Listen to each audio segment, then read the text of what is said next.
Zion. Oh, I have it on Ches actually. I put my bookmarker on I Ches. took my thing out already. All right. I just took it out and I don't remember.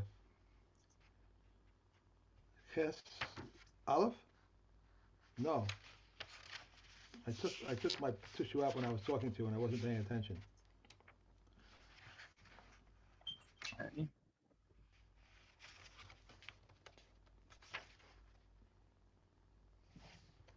Okay. So you got it there, Vav Ches.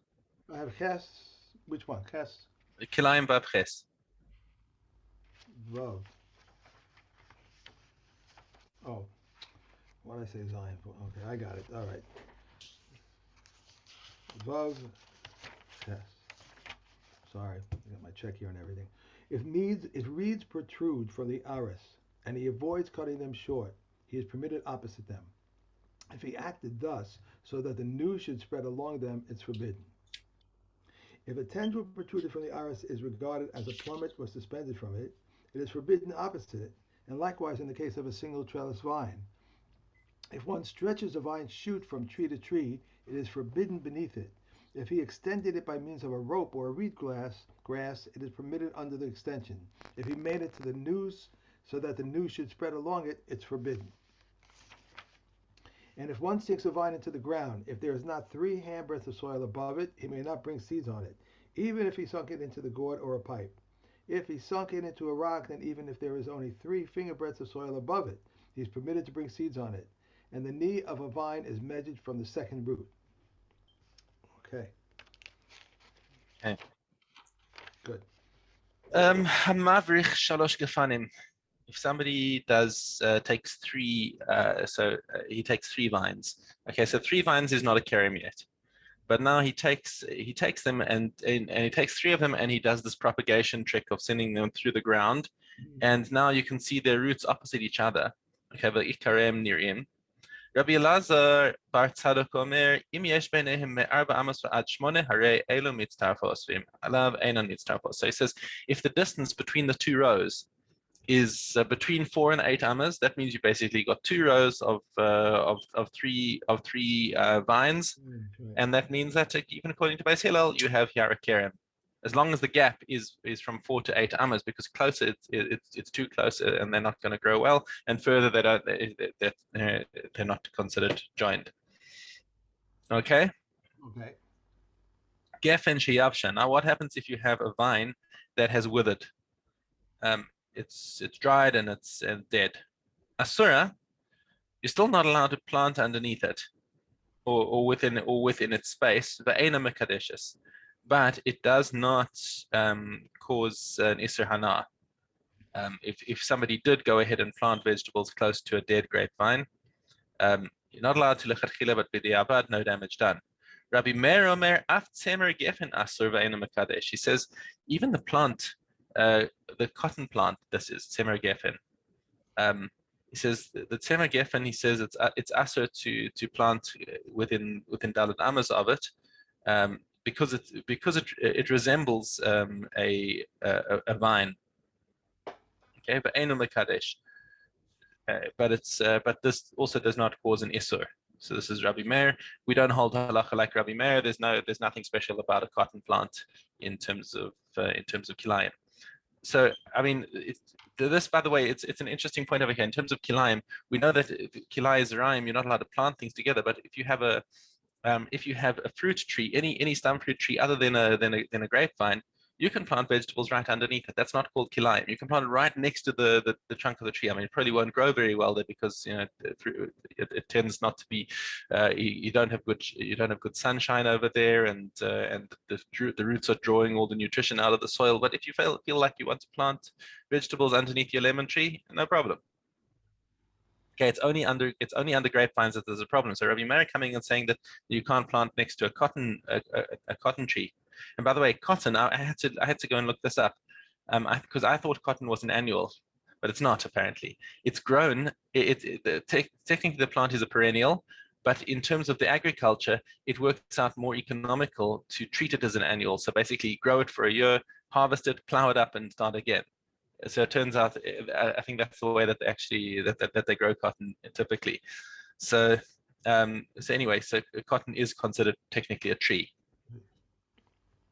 Okay, Aftemer Geffen Asr Ve'eno Mekadesh. Rabbi Elazar Bar. Sorry, doesn't it grow on a vine? Cotton. See, I don't know. I mean, it didn't look very much like a vine to me in the pictures I saw. It almost looks like look, it says Rabbi Meir says that that there's similar, because Maris Ayin Shehud Dome Legefen.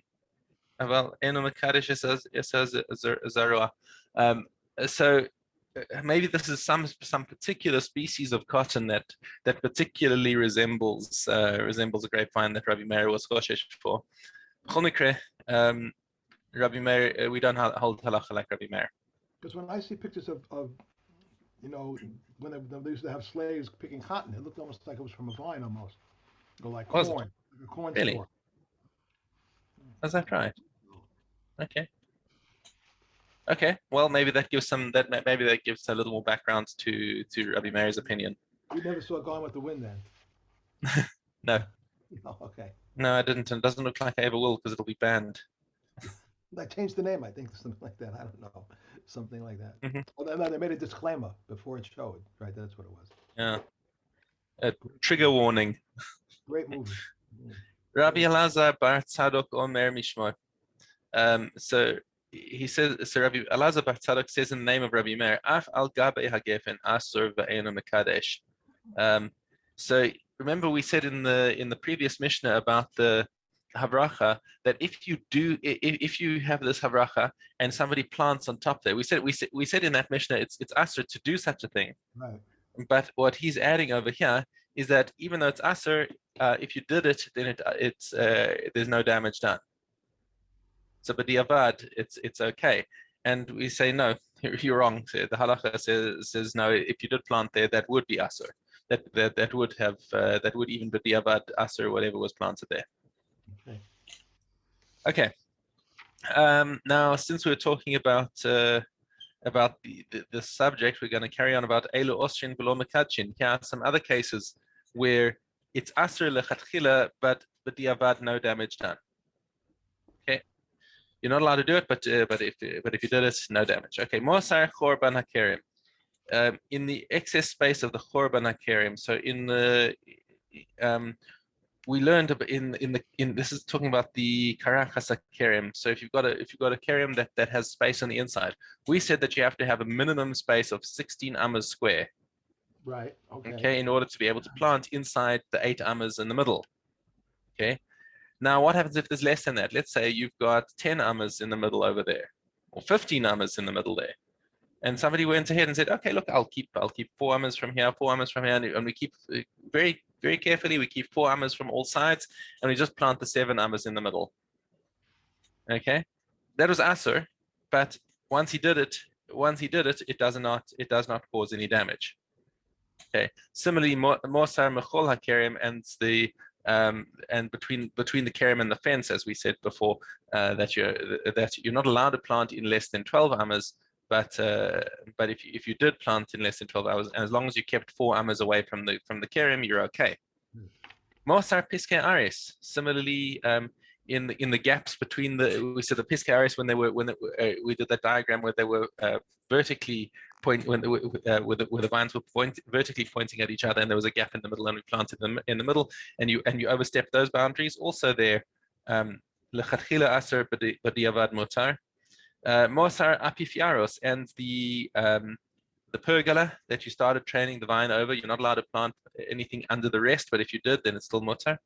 Aval tachas hagefen, underneath the gefen, avodas hagefen, or the space that you need that's close to the gefen, i.e. within 6 tvachim of a single vine, or 4 over arba amas shebekerim, and the 4 amas that are close to a vineyard. Hare elu mekadjos. There, even b'diavad, everything becomes asur.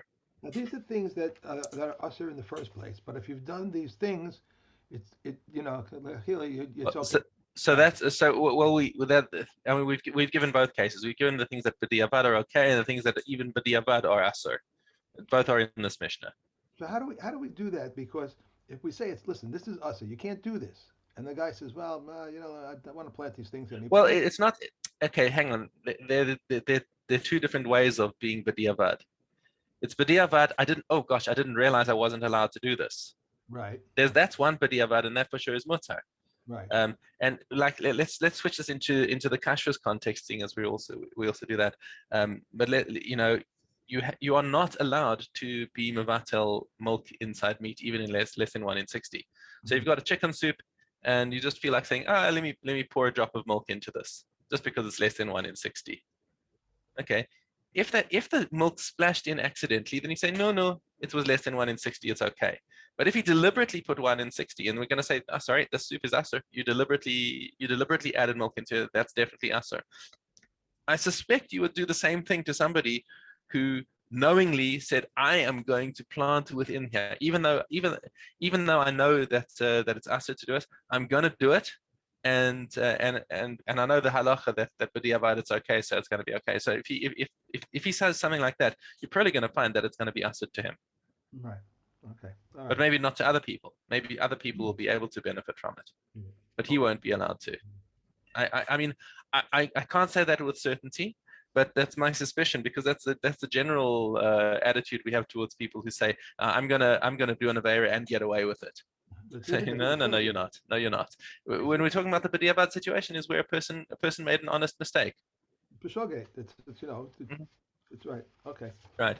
But if someone made an honest mistake and said, "Oh my gosh, I didn't realize I wasn't allowed to plant within 4 amas of the kerem," and we say to him, "Sorry, man, it's too late. You've burned it. You've got to burn all this."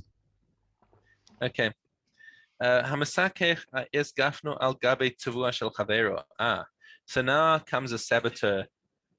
He comes and he grows he's got a vineyard next to his neighbor's wheat field. Okay. And he says, I'm gonna cause some mischief. So he takes his vine and he trains it to go over a portion of his neighbor's wheat field. And certainly if it's the other direction as well. If the guy with the wheat field sees his neighbor's kerem and says, let me just toss a few wheat seeds into here. Okay. Hare ze kiddush v'chayiv b'achrayus, so says the Tanakama. He says he has caused the damage. He's made Kilayim a kerem and it must be destroyed, but he also has to pay for it. Okay, so he's a mazik. It's just like as if he threw a stone through his neighbor's window. It's like he set fire to his neighbor's field. Right. Okay. Okay, so he's got to pay for it. Rabbi Yossi and Rabbi Shimon omrim ein adam mekadesh dava she'ena shelo. They say it's not possible. A person cannot cause an Isser Hana of Kilaya Kerem to something that doesn't belong to him. It's not. It's got to be with the das of the Baalim, and that's the chiddush that Rabbi Yossi and Rabbi Shimon bring to the table over here, is that Kilaya Kerem has got to be with das Baalim. The owner has got to have this intention to cause Kilayim, or to grow whatever it is in that place. You can't have a saboteur coming and messing things up. And the halacha follows Rabbi Yossi and Rabbi Shimon, that we do not. We'll see that in the coming Mishnayos, but we do follow the halacha like this, that you can't cause kilaya kerem to somebody without their intention. Yeah, that's interesting. Okay. I just have to close the door, Shaw. I'll be right back. Go for it.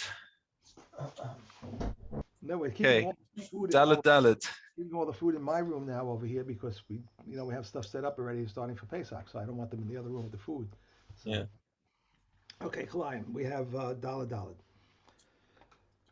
A partition of reeds. If there is less than 3 handbreadths between one reed and another, through which a kid can enter, it is regarded as a partition, and a breach in a fence is up to 10 amet regarded as an entrance.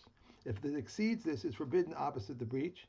If there are many breaches, if that which stands exceeds the breach, it's permitted, but if the breach exceeds that which stands, it is forbidden opposite the breach. If one plants a row of 5 vines, Beit Shammai says it is a vineyard, but Beis Hillel said it is not a vineyard unless there are 2 rows.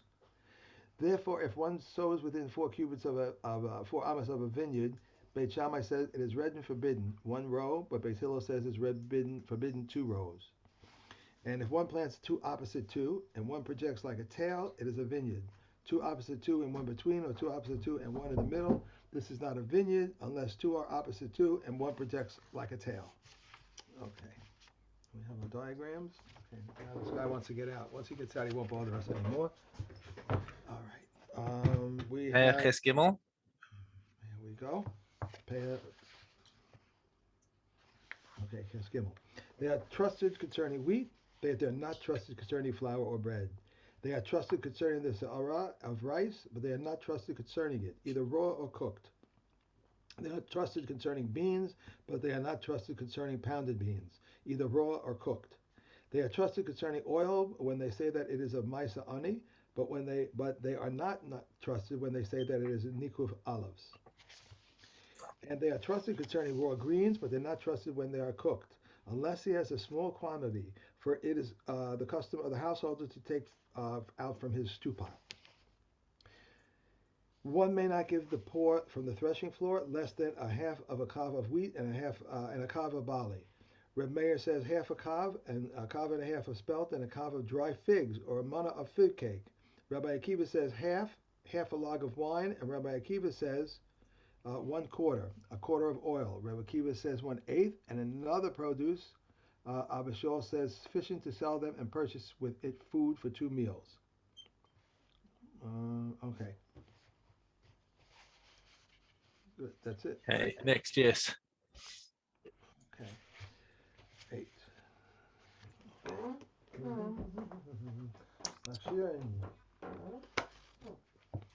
Okay, If one found in the city vegetables being sold, if a majority of the population are non-Jews, one may buy from them immediately. But if a majority of the population are Jews, he must wait an amount of time sufficient so that they could come from a nearby place. If the population is equally divided, he must wait an amount of time sufficient so that they could come from a nearby place. If the population is equally divided, one must wait an amount of. No, I did skip the part. Rabbi Yehuda says, in the case of a small pool, it is important official. If an important official is living in the city, one may bathe in it immediately after the Sabbath. I think I skipped the part. Did I? uh, Yeah, I did. I uh, skipped the part. Okay. yeah. Um, Um, what happened? Sharon, did you go backwards or something? Probably with the page. That's what happened. Yeah, we started with I know. Mishna I Vav. know. I know. Yeah. All right. Sorry. If an important official is living in the city, one may buy the vegetables immediately after Shabbos. Right, so the same principle as the bathhouse as we Right. had in the previous Mishnah. If one found in that city an abandoned child, if a majority of the population are non-Jews, he's considered a non-Jew. But if a majority of the population are Jews, the child is considered a Jew. If if the population is equally divided, the child is considered a Jew. Rabbi Yehuda says we rule on this child based on the majority of those who are Jewish and are want to abandon their children. Why wouldn't they? Right. Why I don't know. In this time period, it was only the Jews who did circumcision, maybe. So why won't they check to see if he was circumcised instead of Uh, giving over to a non-Jew? maybe it's a girl. That's true. That wouldn't work then. That wouldn't work. Yeah, and by the way, in all of these cases of the Mishnayos, it's difficult. Like when you have when there's a clear rov in one direction or the other, then you know what's going on. What's this 50-50? How do you ever have a perfect 50-50? I mean, even if you Right, just right, got one more or one less, it's not 50-50. So the mechza lemechza case is much more easily understood in practice as if you just don't know. If it's not clear that there's a majority one way or the other, then that's called a suffix, and that's a mechza lemechza. So what you do in the case where you just don't know. right. Okay. Okay, and ches. If one found in a city a lost object, if the majority of the population are non-Jews, the finder is not required to announce the find. But if a majority of the population are Jews, the finder is required to announce it. If the population is equally divided, the finder is required to announce it. If one found in the city bread, we rule on the bread based on the identity of majority of bakers. If it was bread made of fine flour, we rule on it based on the identity of the majority of Of those yeah, the of those who majority of what? Yeah, eat bread made of fine flour. Rabbi Yehuda says if it was black bread, we rule on it based on the identity of the majority of those who eat black bread. Okay. Okay, that's it. yeah. Okay, Kilayim Yudches.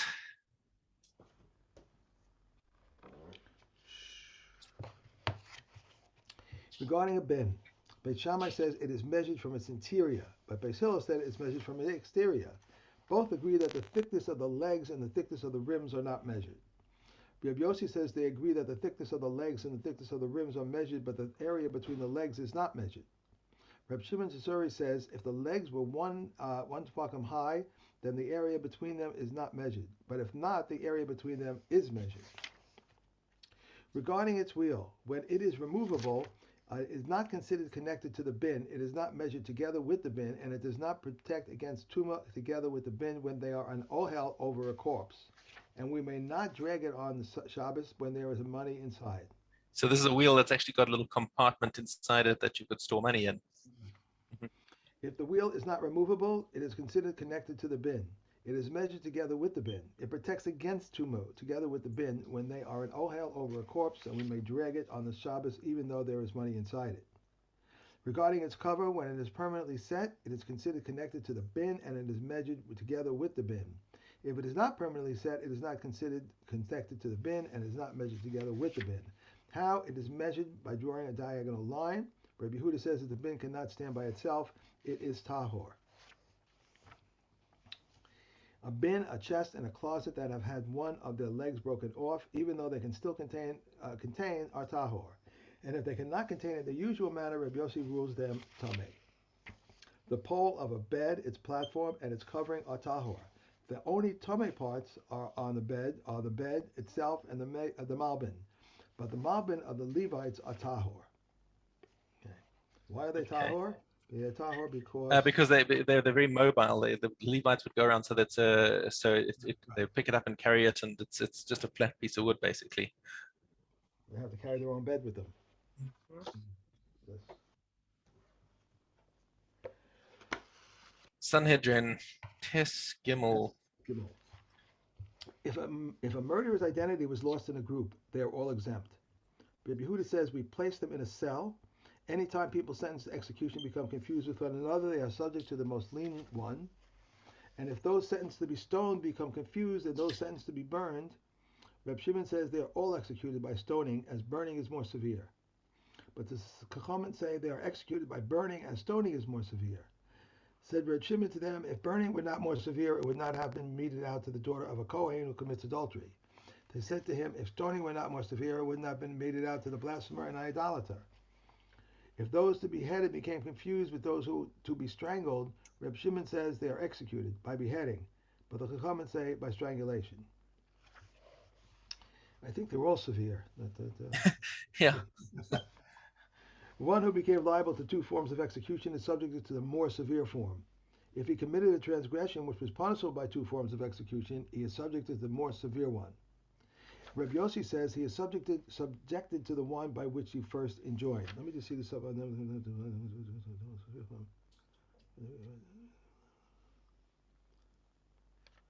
What's the difference between the first sentence and the second one?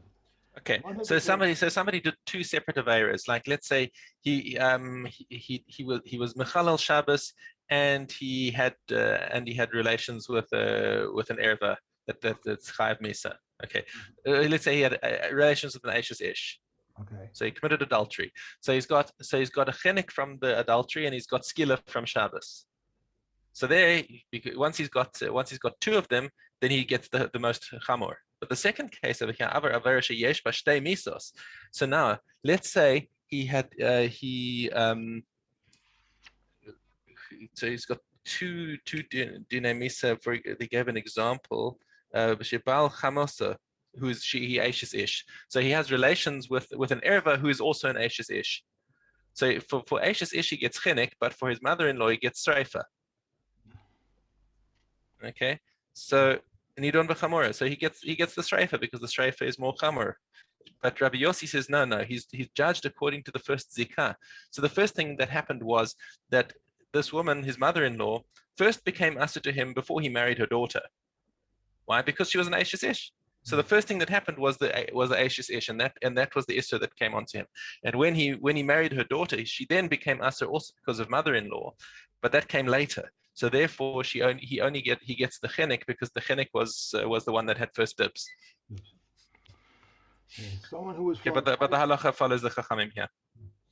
Someone who was flogged twice is placed by the court in a cell where he is fed barley until his stomach bursts.